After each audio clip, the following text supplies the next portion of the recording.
অনেক দিন ধরেই ভাবছিলাম গ্রামের পুরনো জমিদার বাড়িটা একবার ঘুরে দেখব।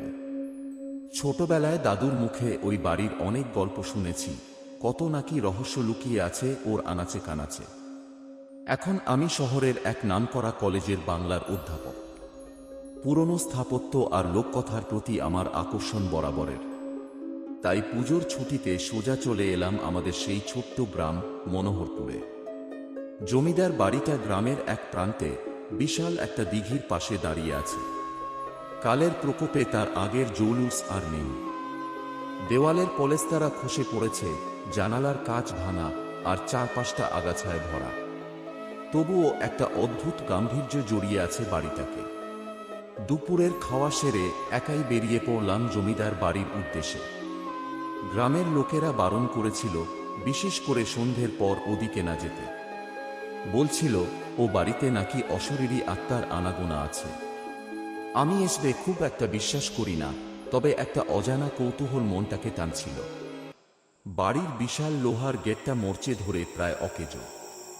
একটু ঠেলা দিতেই ক্যাঁচ ক্যাঁচ শব্দ করে খুলে গেল। ভেতরে ঢুকতেই কেমন যেন একটা ঠান্ডা স্রোত বয়ে গেল শরীর দিয়ে। বাইরে তখন ভরদুপুর, অথচ বাড়ির ভেতরটা কেমন যেন শুনশান, অন্ধকার। ভাঙা দেওয়াল আর ঝুলে থাকা মাকড়সার জাল পেরিয়ে এগোতে লাগলাম।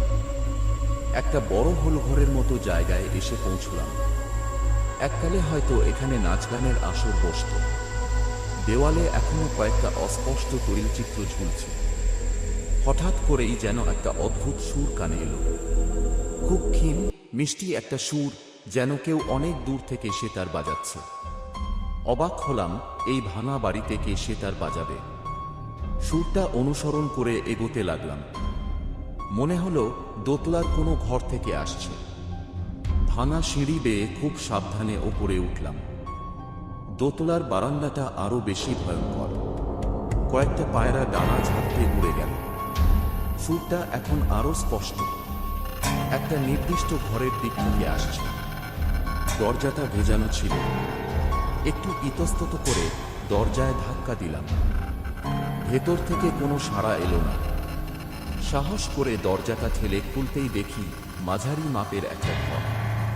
আসবাবপত্র বিশেষ কিছুই নেই, শুধু এক কোণে একটা পুরনো সিন্দুক আর দেওয়ালে হেলান দেওয়া একটা সেতার রাখা। কিন্তু ঘরে কেউ নেই, অথচ সুরটা তখনও বাজছে। মনে হচ্ছে যেন সেতারটা থেকেই সুরটা ভেসে আসছে, কিন্তু কেউ তো বাজাচ্ছে না।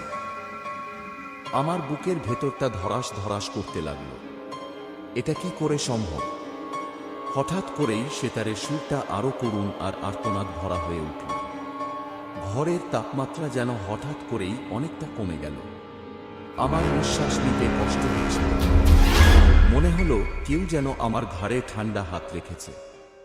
ভয়ে আমার শরীর অবশ হয়ে আসছিল। দৌড়ে ঘর থেকে বেরিয়ে আসতে চাইলাম, কিন্তু পারলাম না।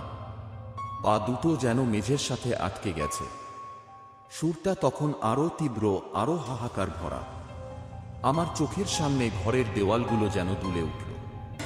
আবছা আলোয় দেখলাম ঘরের কোণে রাখা সিন্দুকটা নড়ছে। সিন্দুকের ডালাটা ধীরে ধীরে খুলতে শুরু করল। ভেতর থেকে একটা ধোঁয়াটে অবয়ব বেরিয়ে এলো। অবয়বটা স্পষ্ট নয়, কিন্তু বুঝতে পারছিলাম সেটা কোনো মহিলার অবয়ব। তার হাতেও যেন একটা সেতার। সে আমার দিকে তাকিয়ে হাসল, কিন্তু সে হাসি বড় ভয়ঙ্কর। তার চোখ দুটো যেন জ্বলছে। আমার আর সহ্য হলো না। জ্ঞান হারানোর আগে শুধু শুনলাম সেই সুরটা যেন বলছে, এলে তাহলে। আমার সুর শুনতে বুঝি খুব ইচ্ছে হয়েছিল। যখন জ্ঞান ফিরল, দেখি আমি জমিদার বাড়ির বাইরে দিঘির পাড়ে শুয়ে আছি। গ্রামের কয়েকজন আমাকে ঘিরে দাঁড়িয়ে। সূর্য তখন পশ্চিম আকাশে ঢলে পড়েছে।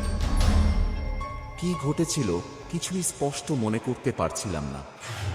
শুধু সেই অচেনা করুণ সুরটা তখনও যেন আমার কানে বাজছিল।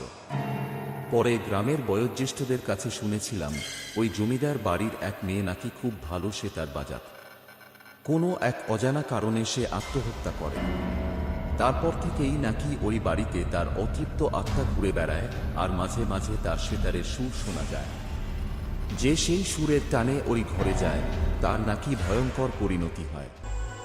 আমি সে যাত্রায় কিভাবে বেঁচে ফিরেছিলাম জানি না, তবে সেই সুরের আহ্বান আমি আর কোনোদিন ভুলতে পারব না।